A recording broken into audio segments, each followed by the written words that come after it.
Que hace pocos años aquí estaba sentada Lorena Peña, principal cabecilla de esa clica de legisladores que asignaban fondos a discreción. Porque nuestros dirigentes nos pudrieron, literalmente. Pudrieron nuestro país. Los dirigentes políticos de este país hicieron colapsarlo, robando, como dije.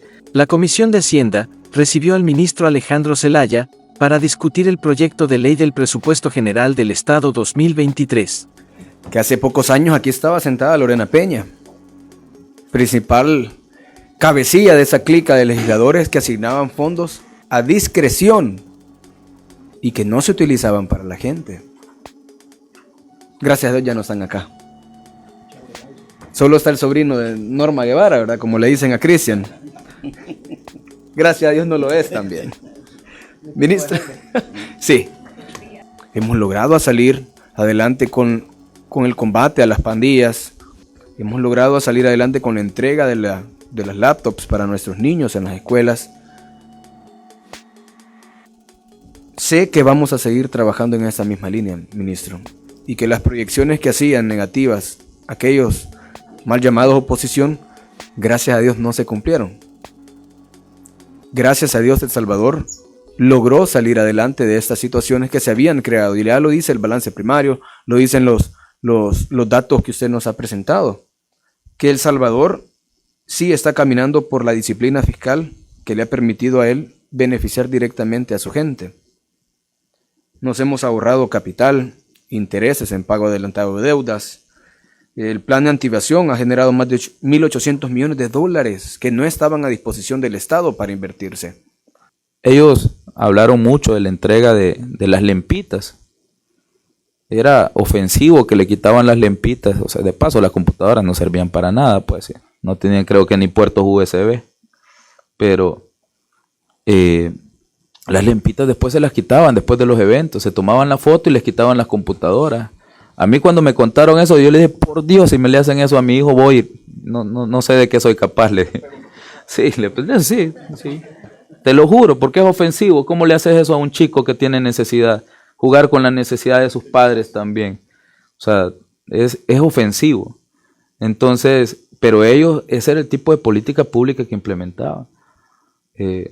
Raúl, que creo que estuvo en las aulas en esos momentos, creo que sufrió de primera mano el abandono de la política pública de educación. Por completo. Entre otras personas que también tienen conocimiento, pues, de la situación. Y en materia de seguridad, como dije, vamos a mantener los niveles de seguridad que hemos tenido hasta ahora y los vamos a seguir mejorando. Hay que continuar comprando municiones, porque los criminales siguen atentando contra nuestras fuerzas del orden, lastimosamente. No han entendido que no les queda otro camino que entregarse y confesar sus delitos y pagar sus penas. Entonces, pero para que nuestros policías se sigan defendiendo, tenemos que darle municiones, tenemos que seguir pagando sus bonos, tenemos que darle los cascos. Pero yo creo que también se nos ha olvidado, ministro, disculpe que le interrumpa, sí, no, por favor, aquellas imágenes de policías empujando patrullas. Ah, cierto. Ya, o sea, eso fue hace 3 años, pero se nos ha olvidado que los veíamos, que era constante ver aquellas chatarras con sirenas. Y en el peor de los casos, a los pobres policías poniendo de su bolsa para la gasolina o empujando la patrulla. Y eso era la situación de seguridad que teníamos. Y con el impuesto CES. Y las estaciones policiales desarmadas. Las estaciones policiales totalmente desarmadas. Si ustedes recuerdan, incluso con las botas rotas nuestros policías, pues es indignante. Pues, ¿quién va a hacer su trabajo de manera adecuada si no tiene los implementos necesarios? Y además lo manda a pelear básicamente una guerra, ¿no? Entonces creo que toda esa área vamos a seguir interviniendo y son de nuestras prioridades. Vamos a continuar con las mejoras, a pesar de que ya mejoramos muchas estaciones de policía, vamos a continuar mejorándolas, ¿no? Así que esas son las principales prioridades, diputado, para el próximo año. Ministro, yo hacía un ejercicio, un cálculo bien simple sobre el tema de la deuda salvadoreña. Antes que entrara Cristiani al poder y el partido Arena, El Salvador debía 2.000 millones de dólares después de 12 años de guerra. 30 años después, cuando sale el señor Sánchez Serén y se va a Nicaragua y nos deja el país como nos lo dejaron. El país debía casi 20.000 millones de dólares y sabemos que mucho de eso fue a parar a casos de corrupción, a los más de 700 millones de dólares que nos costó el Chaparral, que no costaba eso, a los bolsillos, avionetas, mujeres, vicios, gastos, en fin, a todo menos para el pueblo. O sea, dinero había, pero no para la gente. Y haciendo ese cálculo, he logrado ver que cada salvadoreño, si nos tocara bolsearnos ahorita y sacar de nuestra bolsa para pagar la deuda externa, nos tocaría pagar $2.600 por persona, por cada habitante del país. Y vemos que el beneficio de esa inversión o de esa deuda nunca llegó realmente a la gente. Y nos tocó aceptar la realidad que nos heredamos, pero también luchar para cambiarla. Es decir, ellos, en el afán de corromper este país, lo heredaron de tal forma que a usted le está tocando lidiar con el pago de esa deuda. Una deuda inmoral, una deuda que asusta a cualquier ministro, a cualquier país. Yo recuerdo algunos tweets que hacía Mauricio Funes, que decía que usted iba a quebrar el país. O sea, nosotros básicamente invertimos 360 millones y nos ahorramos 275. O sea, es casi que imposible creerlo para algunos. ¿Por qué? Porque ellos no estaban acostumbrados a pensar o a buscarle soluciones a los problemas.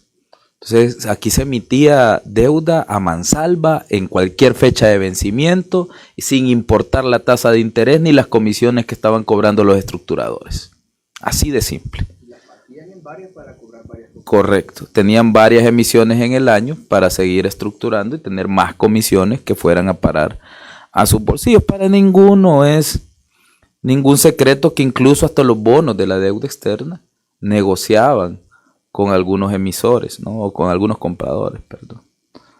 Y esa deuda luego, además de que también robaban en la comisión, ¿no?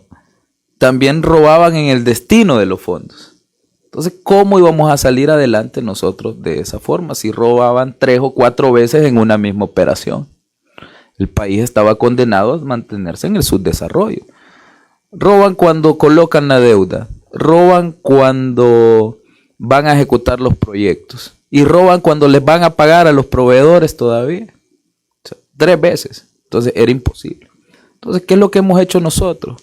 Gestionar deuda externa como lo hace un país soberano y decente, sin negociaciones debajo de la mesa, buscando la mejor oferta de todos los que te llegan a ofrecer, porque hay miles de personas que llegan a hacernos ofrecimientos para otorgar financiamiento. Pero nosotros debemos de buscar la mejor tasa de interés, la mejor comisión y aquello que le genere ahorros al país. Todos esos cambios no son cambios al azar, son la Dirección de Obras Municipales. La Dirección de Obras Municipales ha hecho que ya no haya un saqueo desmedido del FODES. O sea que aquí nadie tiene dudas de que el FODES fue usado para fines políticos en el pasado. Y algunos siguen reclamándolo. ¿Por qué creen que quieren que siga llegando el FODES y que les llegue la plata en efectivo a ellos? ¿Por qué si pueden gestionar la obra con la Dirección de Obras Municipales, por qué no la gestionan y presentan una buena carpeta? Una adecuada planificación de los proyectos. ¿Por qué si los fondos están siempre disponibles y se ejecutan más rápido que antes, como lo ejecutaban a ellos, no les interesa la obra? El crédito, correcto, porque no hay negocio. El crédito de desarrollo local del Banco Mundial se detuvo en esta Comisión de Hacienda en la legislatura anterior por una sola cosa. El Banco Mundial dijo centralización financiera y descentralización de la ejecución de la obra pública. Es decir, que se ejecuten las obras, pero se van a manejar desde el FIDL los recursos. No se le van a dar a los alcaldes. 200 millones otorgados por el Banco Mundial. Y un diputado de Arena directamente le dijo a los agentes interesados en la aprobación que ese crédito no se iba a aprobar hasta que los alcaldes recibieran el dinero. ¿Qué es lo que les interesa entonces? ¿O qué les ha interesado a ellos siempre? El dinero, claro, sus negocios, sus chanchullos. Al final las obras no eran lo importante. Las obras era accesorio. Era el accesorio para lo principal, que era tener fondos para ellos. Entonces eso ha hecho que se reduzca el nivel de gasto y que tengamos más eficiencia en las intervenciones. Y eso, reactivar, salir de esa situación, nos costó 1.000 millones, la reactivación económica. O sea, 20 veces hubiera salvado mi economía del COVID-19. Lo hubiera salvado 20 veces con lo que ellos se robaron. Porque hay que ser sinceros, o sea, no vimos nada. ¿Dónde estaban los resultados de seguridad? Los préstamos que se hacían para infraestructura, para la Diego de Holguín. Sí, hay que recordarnos de la Diego de Holguín. La presa El Chaparral, 500 millones solo en la construcción de la presa. Y nunca se terminaba. O sea, un saqueo por todos lados y de verdad era aberrante. Pero para que tengamos esa idea, el programa de computadora de nosotros para el año 2021 fue de 200 millones y el año 2022 ha sido de 150. Lo que nos resta para el año que viene son 50 millones, son 400 millones. El programa de computadoras. Lo hubiéramos pagado infinidad de veces. Solo con 2.000 millones o con 4.000 millones lo pago 10 veces. Pero estamos hablando de 20.000, ¿no? Básicamente son 50 veces. Son 50 programas de entrega de computadora a todos los niños de este país. 50. O sea, 50 computadoras tuvieran los niños, pues. Es como darle 50 computadoras a un solo niño. A todos. Lo que ellos se robaron. No necesitaríamos estar buscando créditos ahorita para poder financiar el presupuesto. Probablemente hubiera invertido esa plata en la generación de energía geotérmica, por ejemplo, en el mejoramiento de los puertos, porque nuestros dirigentes nos pudrieron, literalmente, pudrieron nuestro país. Los dirigentes políticos de este país hicieron colapsarlo, robando, como dije, esos 20.000 millones más los 37.000 millones que hablaba nuestro querido y de grato recuerdo Salvador Arias. Aunque el FMLN después lo haya incluso hasta desafiliado a uno de esos economistas más brillantes. Pero esos 37.000 millones no hubieran cambiado la vida a muchos salvadores, a muchas generaciones. Lo hubiéramos invertido en seguridad y seríamos el país más seguro de todo el mundo, creo yo. Entonces, con 57.000 millones invertidos, ¿verdad? Pero es la historia que nos ha tocado vivir. Y es la historia que estamos obligados a cambiar. Y es que yo me recuerdo también que antes se prometía, estos gobiernos que pasaron, estos gobiernos nefastos también del FMLN que pasaron, prometían y prometían que iban a mejorar la educación. De hecho, iban allá a las universidades, ¿verdad?, a prometer, a hacer las grandes cosas que este Mauricio Funes anduvo una su gira prometiendo que se iba a mejorar la educación, los presupuestos, y nunca pasó eso. Lo que sucede es que no les interesaba ni nunca les importaba tener un pueblo que se educara. Yo creo que la educación puede romper con ese círculo también, círculo vicioso, y convertirse también en un círculo virtuoso en la vida de cada persona. Y es lo que justamente le está apostando el presidente Nayib Bukele. Pero vean, la zona oriental ha tenido un problema fundamental en el pasado, y es que los gobernantes miopes la convirtieron en un peso muerto para nuestra economía. Y cuando digo un peso muerto es porque la informalidad se concentra mucho más en estas zonas del interior del país, por una simple razón: cuando hay ausencia del Estado, cualquier actor toma su lugar, ¿no? Entonces, si no hay inversión del Estado en carreteras, infraestructura, ¿cómo quieren que también pues esta zona produzca para el Producto Interno Bruto? En los gobiernos de Arena, lo que se invirtió y lo que le podemos llamar así como algo de tecnología, que no lo es, no es tecnología, sino que una mejora o para ver cool un gobierno como los que tenía Arena. Me recuerdo que el Ministerio de Educación de aquel entonces, con Paco Flores y con Tony Saca, hicieron un convenio para que a uno de los periódicos, que ahora ya solo sirven para madurar aguacates, emitiera una revista escolar, y esa revista escolar la compraban los estudiantes. Es decir, tenían que comprar el periódico y se hacían de esa revista para que los docentes impartieran clases desde la revista que imprimía ese periódico. Fíjense el negocio. O sea, había un negocio atrás de eso y había negocio porque obligaban al padre de familia a comprar la revistita. Y me recuerdo yo de proyectos de horas sociales de los estudiantes a los que obligaban por un año a presentar todos los cuadernillos de esa revista para poderles asignar una calificación o darles una carta de autorización. Imagínense la inversión. Estamos hablando de aquel tiempo, de la época de Arena. Esa es la gran novedad que lograron hacer esos gobiernos en materia de educación. Y luego había la directriz del Ministerio de Educación a los docentes de trabajar con esa revistita y ver qué se hacía ahí con los niños, mientras se seguía haciendo el negocio ahí arriba. Luego apareció el FMLN y efectivamente introdujeron la novedad de las lempitas, ¿verdad? Un niño, una computadora, que solo servía para las fotos. Y para colmo, porque como educador ya lo he manifestado muchas veces, luché por 3 años para que nos llevaran computadoras a mi centro escolar de 400 estudiantes y nunca nos dieron una tan sola computadora. Ahora, al día de hoy, en ese centro escolar, tienen computadora todos los niños y todos los docentes. Estamos hablando de este gobierno. Consultarle si en este presupuesto se garantiza la construcción de las primeras 1000 escuelas que anunció el presidente en Nahuizalco. Sí, diputado, de hecho se asegura por completo la construcción de las 1000 escuelas anunciadas por el presidente. Son 1000 por cada año.